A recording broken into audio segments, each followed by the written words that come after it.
আসসালামু আলাইকুম রহমতুল্লাহি ওয়া বারাকাতুহু। আলহামদুলিল্লাহ, আল্লাহ পাক রব্বুল আলামিন শুকরিয়া যে আমরা দোস্তে নেজামের ধারাবাহিক ক্লাসগুলো ধারাবাহিকভাবে আল্লাহ তাআলা আমাদেরকে করার সুযোগ করে দিয়েছেন।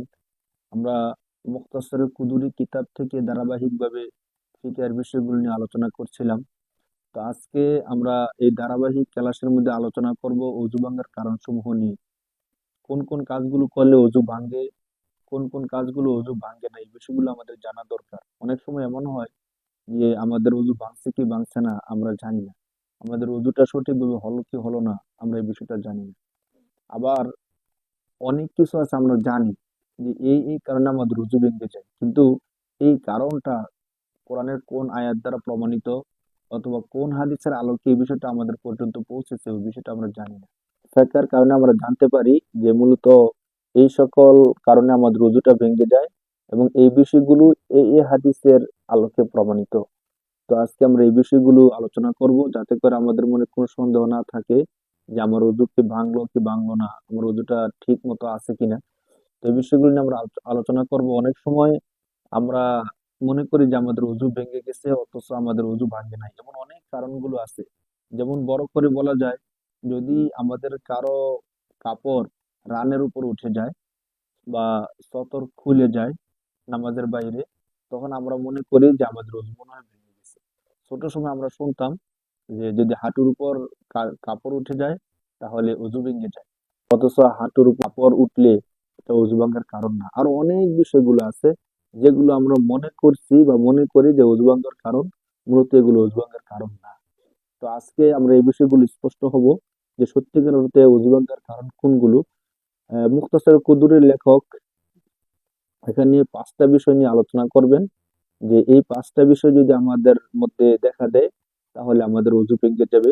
তো আমরা আরো কিছু বিষয় তার সাথে সংযোজন করার চেষ্টা করবো ইনশাআল্লাহ, এবং দলিলের আলোকে আমরা বোঝার চেষ্টা করব যে সত্যিকার অর্থে কোন কোন বিষয়গুলো আমাদের অজুকে ভেঙে দেয়। মুস্তানিব রহমতুল্লাহি আলাইহি বলেন, ওয়াল মাআনি নাকিযাতু লিল ওযুই, অজু ভেঙে যাওয়ার কারণ সমূহ। এর মধ্যে 1 নম্বরে তিনি আলোচনা করেছেন কুল্লু মা খরাজা মিনাস সাবিলাইন। সাবিলুন অর্থ রাস্তা, সাবিলাইন অর্থ হলো দুই রাস্তা। মুসান্নিফ রহমতুল্লাহি আলাইহি বলেন, দুই রাস্তা থেকে যা কিছু বের হয় তার কারণে অজু ভেঙে যায়। দুই রাস্তা মানে প্রস্রাবের রাস্তা এবং পায়খানার রাস্তা, এই দুই রাস্তা দিয়ে যা কিছু বের হয় তার কারণে অজু ভেঙে যায়। কোরআন শরীফের মধ্যে আল্লাহ পাক রব্বুল আলামিন বলেন, আও জাআ আহাদুম মিনকুম মিনাল গায়িতি, তোমাদের মধ্যে কেউ যদি পায়খানা থেকে আসে, অর্থাৎ পায়খানা থেকে আসে মানে পায়খানায় গিয়ে প্রস্রাব অথবা পায়খানা ইত্যাদি করে যদি আসে তাহলে তার অজু ভেঙে যাবে, সে যেন অজু করে নেয়। বুখারী মুসলিমের হাদিসের মধ্যে আসছে রাসূল সাল্লাল্লাহু আলাইহি সাল্লাম বলেন, লা ইয়াকবালুল্লাহু সালাতা আহাদিকুম, আল্লাহ তাআলা তোমাদের ওই ব্যক্তির নামাজকে কবুল করবে না ইযা আহদাসা হাত্তা ইয়াতাওয়াজ্জা, যখন সে নাপাক হয়, অজু যতক্ষণ পর্যন্ত অজু না করবে। মুহাদ্দিসিনে কেরামগণ বলেন যে আহদাসা এর মানে হলো সে যখন প্রস্রাব করে অথবা পায়খানা করে ততক্ষণ পর্যন্ত আল্লাহ তাআলা তার নামাজকে কবুল করবে না যতক্ষণ পর্যন্ত সে উযু না করবে। তো আমরা বুঝতে পারলাম যে প্রস্রাব এবং পায়খানা, অর্থাৎ প্রস্রাব এবং পায়খানার রাস্তা দিয়ে যা কিছু বের হয় তা অজু ভাঙার কারণ হয়। যতক্ষণ পর্যন্ত আমরা উযু না করব ততক্ষণ পর্যন্ত আমাদের নামাজ শুদ্ধ হবে না। তাহলে মুস্তানিব রহমতুল্লাহ আলের কথা অনুযায়ী 1 নম্বর কারণ হিসেবে আমরা পাইলাম পায়খানা এবং প্রস্রাবের রাস্তা দিয়ে কোনো কিছু বের হলে অজু ভেঙে যায়, আমাদেরকে আবার পুনরায় উযু করতে হয়। 2 নম্বর বিষয় হিসেবে মুস্তানিব রহমতুল্লাহ আলাইহি উল্লেখ করতেছেন, ওয়াদ-দামু ওয়াল কৈহু ওয়াস-সদীদু ইদা খরাজা মিনাল বদনি। মুস্তানিব রহমতুল্লাহ আলাইহি বলেন, ওয়াদ-দামু রক্ত, ওয়াল কৈহু পুজ, ওয়াস-সদীদু রক্ত মিশ্রিত পুজ, ইদা খরাজা মিনাল বদনি যখন তা শরীর থেকে বের হয়, ফাতাজাওয়াজা ইলা মাউজিইন এবং শরীর থেকে বের হয়ে এমন স্থান অতিক্রম করে, ইয়ালহাকুহু হুকমুত তাহারা, যা পবিত্রতার অধ্যায়ের মধ্যে পড়ে। অর্থাৎ শরীর থেকে যদি আমরা পড়ছিলাম যে শরীরের ক্ষতস্থান হইতে রক্ত, পুজ বা পানি বাহির হয়ে গড়িয়ে পড়া। তো মুস্তানিব রহমতুল্লাহ আলাইহি বলতেছেন রক্ত, পুজ ইত্যাদি যখন শরীর থেকে বের হয়ে এমন স্থান পর্যন্ত অতিক্রম করে যা পবিত্রতার মধ্যে অন্তর্ভুক্ত, তাহলে তার ওযু ভেঙে যায়। তো ফাতাজাওয়াজা ইলা মাওজি'ইন ইয়ালহাকুহু হুকমুত তাহারা, এটা হলো শেখার একটা পরিভাষা। তার মানে হলো রক্ত, পুজ ইত্যাদি যতক্ষণ পর্যন্ত তার স্বস্থানে থাকবে ততক্ষণ পর্যন্ত ওযু ভাঙবে না। কিন্তু যখন সেটা তার স্থান থেকে বের হয়ে ওযুর হুকুমের অন্তর্ভুক্ত হয়ে যাবে, অর্থাৎ এমন স্থান পর্যন্ত চলে যাবে যেখানে গেলে ওযুর হুকুমের মধ্যে পড়ে, তখন তার ওযুটা ভেঙে যাবে। যেমন আমার ক্ষতস্থানের মধ্যে পুজ আছে, আমার ওযু ভাঙার কারণ না, কিন্তু আমি যখন সেটাকে তার স্বস্থান থেকে বের করলাম, সেটা গড়ায়া সামনে চলে গেল, তখন আমাকে অবশ্যই উযু করতে হবে, কেননা আমার উযুটা তখন ভেঙে গেছে। তো আমরা বুঝলাম রক্ত, পুজ বা পানি এগুলো যখন শরীর থেকে বের হয়ে গড়াইয়া পড়ে, তখন আমাদের অজু ভেঙে যায় এবং তখন আমাদেরকে অজু করতে হয়। অনেক সময় এমন হয় যে আমার শরীর থেকে একটু রক্ত বের হলো, আমি মুছে ফেললাম, আবার বের হলো, আবার মুছে ফেললাম। যদি এমন হয় যে আমি মুছতে মুছতে এক পর্যায়ে এমন হলো যে সবগুলো রক্ত যদি একত্রিত করা হতো, তাহলে গড়িয়ে অনেক দূর পর্যন্ত যেত, তাহলে অজু ভেঙে যেত। আর যদি সেটা এত অল্প হয় যে আমি যদি না ধরতাম, তাহলে তার সস্তানে শুকিয়ে যেত, এখানে থাকতো, গড়ায় পড়তো না, তাহলে অজু ভাঙবে না। অজু রক্ত বের হলে অজু ভেঙে যায়, এর প্রমাণস্বরূপ হাদিসের মধ্যে আসছে যে হযরত ইবনু ওমর রাদিয়াল্লাহু তাআলা আনহু, হযরত আলী রাদিয়াল্লাহু তাআলা আনহু যখন রক্ত বের হতো তখন তারা ওযু করতেন। হযরত ইবনু ওমর রাদিয়াল্লাহু তাআলা আনহুর ব্যাপারে আসছে কানা ইদা দামিয়া তাওয়াজ্জুআ। মুসান্নিফে আব্দুর রাজ্জাকের মধ্যে আসছে যে ইবনু উমর রাদিয়াল্লাহু তাআলা আনহু যখন তার থেকে রক্ত বের হতো তখন তিনি ওযু করতেন। এবং আলী রাদিয়াল্লাহু তাআলা আনহু থেকে আসছে যে কানা ইজা দামিয়া তাওয়াজ্জুআ। মুসান্নিফ ইবনে আবি শাইবার মধ্যে আসছে যে যখন শরীর থেকে রক্ত বের হতো হযরত আলী রাদিয়াল্লাহু তাআলা আনহু তখন ওযু করতেন। তো সাহাবায়ে কেরাম যে আমলটা করছেন অবশ্যই রাসূল সাল্লাল্লাহু আলাইহি সাল্লাম থেকে দেখেই আমলটা করছেন। তো এর দ্বারা প্রমাণিত হয় শরীর থেকে যদি রক্ত বের হয় অথবা পুজ বের হয়, তখন ওযু ভেঙে যায়, তাকে নতুন করে ওযু করতে হয়। ৩ নম্বরে মুসতানফ রহমতুল্লাহি আলাইহি আলোচনা করতেছেন অল কয়উ ইযা কানা মালাউল ফাম। বমি যখন মুখ ভরে বমি বের হয় তখন তাকে ওযু করতে হয়। অর্থাৎ আমাদের যখন অল্প বমি হয় তখন ওযু করতে হয় না, কিন্তু মুখ ভরে যখন বমি আসে তখন তাকে অবশ্যই ওযু করতে হয়। হাদিস শরীফের মধ্যে আসছে যে আবু দারদা রাদিয়াল্লাহু তাআলা আনহু থেকে আন্না রাসূলুল্লাহ সাল্লাল্লাহু আলাইহি ওয়াসাল্লাম ক্বাআ, তিনি বলেন যে রাসূল সাল্লাল্লাহু আলাইহি সাল্লাম বমি করলেন, ফাতাওয়াজ্জা, অতঃপর তিনি কি করলেন, ওযু করলেন। তো ফালাকিতু সাওবান ফি মসজিদ দিমাশক, তিনি বলেন যে আমি সাওবান রাদিয়াল্লাহু তাআলা আনহুকে দামেস্কের মসজিদের মধ্যে দেখলাম, সাক্ষাৎ করলাম। ফাযাকারতু যালিকা লাহু, আমি সাওবান রাদিয়াল্লাহু তাআলা আনহুকে বললাম যে আল্লাহ রাসূল সাল্লাল্লাহু আলাইহি সাল্লাম কি বমি হলে ওযু করতেন? তখন তিনি বললেন সদাকা, হ্যাঁ আপনি সত্য বলছেন, রাসূল সাল্লাল্লাহু আলাইহি সাল্লাম বমি করলে ওযু করতেন। আনা সাবাবতু লাহু ওযুআহু, শুধু এতটুকু না, রাসূল সাল্লাল্লাহু আলাইহি সাল্লাম বমি করছেন, ওযু করছেন, আমি স্বয়ং তার পানি ঢেলে দিয়েছি। তো এই হাদিসটা তিরমিজি শরীফের বাবুল ওযু মিনাল কয়ই ওয়ার রুআফি এই অধ্যায়ের মধ্যে আসছে। তো এই হাদিস প্রমাণ করে যে যদি মুখ ভরে বমি হয় তাহলে ওযু করতে হয়, কারণ রাসূল সাল্লাল্লাহু আলাইহি সাল্লাম বমি করছেন, ওযু করছেন, এই হাদিস থেকে প্রমাণ। এরপরে মুস্তানফ রহমতুল্লাহি আলাইহি যে বিষয়টা উল্লেখ করতেছেন সেটা হলো নাউম, ঘুম। যদি কেউ ঘুমিয়ে যায় তাহলে তাকে ওযু করতে হয়। তো মুস্তানফ রহমতুল্লাহি আলাইহি বলতেছেন নাউমু মুদতাজিআন আও মুত্তাকিআন আও মুস্তানিদান ইলা শাইইন, কোন ব্যক্তি যদি শুয়ে ঘুমায় অথবা কোনো কিছুতে ভর দিয়ে বা ঠেস দিয়ে, এমন জিনিসের মধ্যে ভর বা ঠেস দিয়ে ঘুমায়, লাউ উজিলা লাসাকাতা আনহু, যে জিনিসের মধ্যে ভর দিয়ে ঘুমিয়েছে ওই জিনিসটি যদি তার থেকে সরিয়ে নেওয়া হয় তাহলে সে পড়ে যাবে। যদি এমত অবস্থায় ঘুমায় তাহলে তার ওযু ভেঙে যাবে। এ কথা কেন বলতে হলো? সাধারণ যে ঘুম, এই ঘুমের কারণে কারো ওযু ভাঙে না। যখন গভীর ঘুম হয় তখন তার ওযুটা ভেঙে যায়। তো গভীর ঘুম হলে ওযুটা কেন ভেঙে যায়? কারণ হাদিসের মধ্যে আসছে যে আলী রাদিয়াল্লাহু তাআলা আনহু বলেন যিকাহু সাহি আল আইনান ফামান নামা ফালিয়াতাওয়াজ্জা। মলদ্বারের বন্ধনী হলো চোখ। চোখ যখন খোলা থাকে তখন মলদ্বার গুলো মানুষের নিয়ন্ত্রণে থাকে।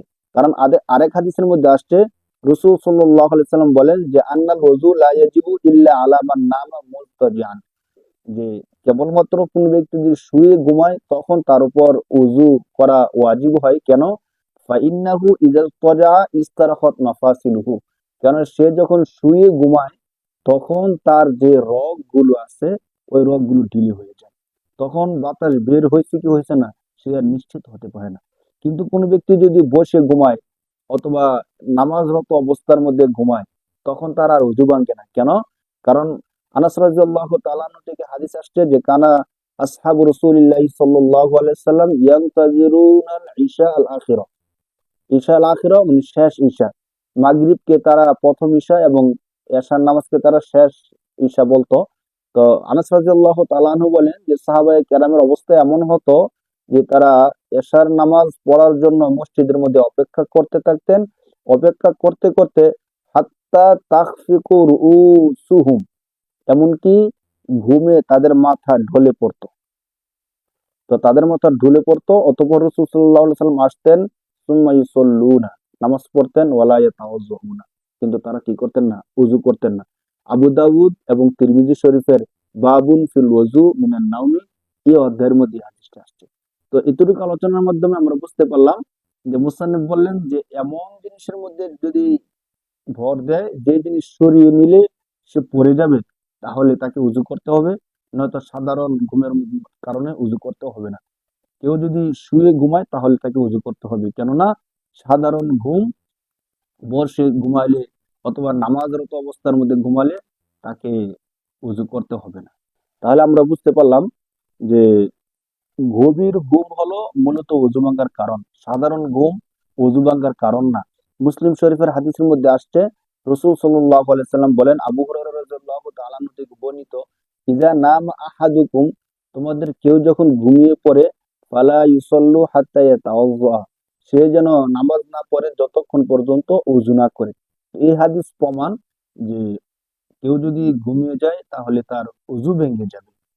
এরপরে মুসান্নিফ রাহমাতুল্লাহি আলাইহি আলোচনা করতেছেন, অল গলাবাতু আলাল আকলি বিল ইগমাই ওয়াল জুনুনি, যদি বুদ্ধির উপর কোনো কিছু প্রবল হয়ে যায়, অর্থাৎ জ্ঞান বুদ্ধি যদি নষ্ট হয়ে যায়, বিল ইগমাই ওয়াল জুনুনি, অজ্ঞান হয়ে গেল অথবা জুনুন পাগল হয়ে গেল, অচেতন হয়ে গেল, পাগল, মাতাল, অচেতন ইত্যাদি উযু ভাঙার কারণ। তো মুসান্নিফ রহমতুল্লাহি আলাইহি এখানে এসে আলোচনা করলেন যে পাগল, মাতাল, অচেতন হয়ে গেলে মানুষের উযু ভেঙে যায়। বুখারী এবং মুসলিম শরীফের হাদিসের মধ্যে আসছে, হযরত আবু হুরায়রা রাদিয়াল্লাহু তাআলা আনহু থেকে তিনি বলেন, ইদা ফাকাদা আহাদুকুমুল আকলা, যখন তোমাদের কারো জ্ঞান নষ্ট হয়ে যায়, আসাবা শুকরুন, অথবা মাতাল বা পাগল ইত্যাদি হয়ে যায়, ফালা সলাতা ইল্লা বিউযুইন বাদাহু, উযু করার পূর্বে যেন সে নামাজ আদায় না করে। বুখারী এবং মুসলিম। এই হাদিসের আলোকে বোঝা যায় যে পাগল, মাতাল, অচেতন হইলে উযু করতে হবে, তখন উযু ভেঙে যাবে। এরপরে মুসান্নিফ রহমতুল্লাহি আলাইহি গুরুত্বপূর্ণ একটা বিষয় নিয়ে আলোচনা করতেছেন যে অল কহকহাতু ফি কুল্লি সলাতিন যাতি রুকুইন ও সুজুদিন। কহকহা হলো অট্টহাসি। কোন ব্যক্তি যদি রুকু এবং সেজদা বিশিষ্ট নামাজের মধ্যে কহকহা তথা অট্টহাসি দেয় তখনও তার নামাজ ভেঙে যাবে। তো অট্টহাসি, যেহেতু এখানে অট্টহাসির বিষয়টা আসছে আমরা একটু বলি। মূলত হাসি তিন প্রকার: তাবাসসুম, দিহকুন, কহকহাতুন। তাবাসসুম এটা হলো তাবাসসুম এর মানে হলো মুস্কি হাসি দেওয়া, আর দিহকুন অথবা হলো স্বাভাবিক হাসি, অল কহকহা মানে হলো অট্টহাসি। তো এই তিনটার আলাদা আলাদা বিধান ফুকাহে কেরামগণ দিয়েছেন যে নামাজের মধ্যে কোনো ব্যক্তি যদি তাবাসসুম তথা মুস্কি হাসি দেয় তাহলে তার নামাজ ভাঙবে না, উযুও ভাঙবে না। দ্বিতীয় নাম্বার, কোনো ব্যক্তি যদি দিহকুন হাসে, হাস হাসিটা কেমন? যখন হাসি দিল আওয়াজ হয়েছে নিজের কানে শুনছে, দূর থেকে শোনা গেছে না, স্বাভাবিক হাসি, তাহলে তার নামাজ ভেঙে যাবে। আর কোনো ব্যক্তি যদি কহকহা তথা অট্টহাসি দেয় তাহলে তার নামাজও ভেঙে যাবে, তার উযুও ভেঙে যাবে। অট্টহাসি দিলে তার নামাজ ভেঙে যাওয়ার কারণ কি?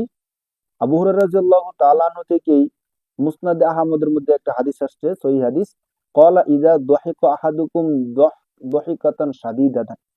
রাসূল সাল্লাল্লাহু আলাইহি সাল্লাম বলেন, তোমাদের মধ্যে কোনো ব্যক্তি যদি নামাজের মধ্যে অট্টহাসি দেয়, ইযা দাহিকা আহাদুকুম দাহিকাতান শাদীদাতান, যখন তোমাদের কোনো ব্যক্তি অট্টহাসি দেয়, ফালিয়া তাওয়াজ্জা, সে যেন উযু করে। তার মানে হলো অট্টহাসি দেওয়ার কারণে তার অজু ভেঙে গেছে। আর যদি অজু ভেঙে যায় তাহলে নামাজ ভেঙে যাবে, একদম স্বাভাবিক কথা। অট্টহাসি দিলে যে নামাজও ভেঙে যায়, অজুও ভেঙে যায়, আমরা আরেকটা হাদিস থেকে আরো বেশি স্পষ্ট হতে পারি। সুনানে বাইহাকির মধ্যে বাবু তারকুল ওযু মিনাল কাহকাতি ফি সলাতি, এই অধ্যায়ের মধ্যে আরেকটা হাদিস আসছে, যে হাদিসটা একদম স্পষ্ট করে দেয় যে অট্টহাসি দিলে নামাজও ভেঙে যায়, অজুও ভেঙে যায়। হাদিসের মধ্যে আসছে যে আন্নান নবী সাল্লাল্লাহু আলাইহি সাল্লাম কানা ইউসাল্লি বিন নাস, রাসূল সাল্লাল্লাহু আলাইহি সাল্লাম সাহাবায়ে কেরামকে নিয়ে নামাজ আদায় করতেছিলেন। ফাদাখালা আ'মা, তখন একজন অন্ধ ব্যক্তি মসজিদের মধ্যে প্রবেশ করলেন। ফাতারাদ্দা ফি বিরিন কানাত ফিল মসজিদি, মসজিদের মধ্যে থাকা একটা কূপ বা গর্তের মধ্যে তিনি পড়ে গেলেন। ফাদাহিকা তাওয়াইফু মান কানা খালফান নবী সাল্লাল্লাহু আলাইহি সাল্লাম ফি সালাতিহিম, তখন রাসূল সাল্লাল্লাহু আলাইহি সাল্লামের পিছনে যারা নামাজ পড়তেছিলেন তারা এই দৃশ্য দেখে হেসে দিলেন। ফালাম্মা সাল্লামা নবী সাল্লাল্লাহু আলাইহি সাল্লাম, রাসূল সাল্লাল্লাহু আলাইহি সাল্লাম যখন নামাজ শেষ করলেন, সালাম ফিরাইলেন, আমারা মান কানা দাহিকা আইয়ুঈদা ওযুআহু ওয়া ইউঈদা সালাতাহু, রাসূল সাল্লাল্লাহু আলাইহি সাল্লাম তাদেরকে আদেশ করলেন তারা যেন তাদের নামাজকে পুনরায় আবার পড়ে, তারা যেন ওযুকে আবার পুনরাবৃত্তি করে। অর্থাৎ নামাজ যখন শেষ হলো, রাসূল সাল্লাল্লাহু আলাইহি সাল্লাম বললেন, যারা যারা নামাজের মধ্যে এত জোরে হাসি দিয়েছো তারা পুনরায় উযু করো এবং আবার নামাজ আদায় করো। তো এই হাদিসটা স্পষ্ট করে দেয় যে নামাজের মধ্যে কেউ যদি অট্টহাসি দেয় তাহলে তার নামাজ ভেঙে যায়, উযু ভেঙে যায়। তো মুসান্নিফ রহমতুল্লাহি আলাইহি এই বিষয়গুলো উল্লেখ করছেন যে এই কারণে আমাদের উযুটা ভেঙে যায়। বাকি আমরা অনেক অনেক কিছু ক্ষেত্রে আমরা মনে করি যে আমাদের উযুটা ভেঙে যায়, অথচ আমাদের উযু ভাঙে না। একটা অস্বস্থার বিষয় এমন আছে যে নামাজের মধ্যে যখন আমরা দাঁড়াই তখন আমাদের অনেকেরই মনে হয় যে আমার থেকে মনে হয় বায়ু বের হয়ে গেছে, বাতাস বের হয়ে গেছে, মনে হয় আমার উযু ভেঙে গেছে। মানে এই অস্বস্থাটা অনেকেরই থাকে বা হয়। হাদিসের মধ্যে আসছে যে রাসূল সাল্লাল্লাহু আলাইহি ওয়াসাল্লামের কাছে এক ব্যক্তি এসে বলছেন যে আমি যখনই নামাজে দাঁড়াই তখনই আমার মনে হয় আমার বাতাস বের হয়ে গেছে, ওযু ভেঙে গেছে। তখন রাসূল সাল্লাল্লাহু আলাইহি ওয়াসাল্লাম তাকে বললেন যে যতক্ষণ পর্যন্ত তুমি শব্দ শুনতে না পাবা, গন্ধ না পাবা, ততক্ষণ পর্যন্ত তুমি এই সন্দেহের মধ্যে থাকবা না। যখন তুমি গন্ধ পাবা, শব্দ শুনতে পাবা, তখন তোমার ওযু ভেঙে যাবে, তখন গিয়ে তুমি নামাজ ছেড়ে দিয়ে ওযু করে আসবা। তো এই একটা বিষয় আমরা গুরুত্ব সহকারে খেয়াল রাখি, নামাজের মধ্যে যেন আমাদের এই অস্বস্থার সৃষ্টি না হয়। বাকি নামাজের মধ্যে থাকা অবস্থায় যদি আমাদের কারো উযু ভেঙে যায়, চাই সেটা রক্ত বের হওয়ার কারণে হোক অথবা বাতাস বের হয়ে যাওয়ার কারণে হোক, যদি এমন কোনো কারণে আমাদের কারো থেকে উযু ভেঙে যায়, তখন আমাদের একটা গুরুত্বপূর্ণ মাসআলা আছে, যে মাসআলাটা আমরা এখানে ফলো করতে পারি।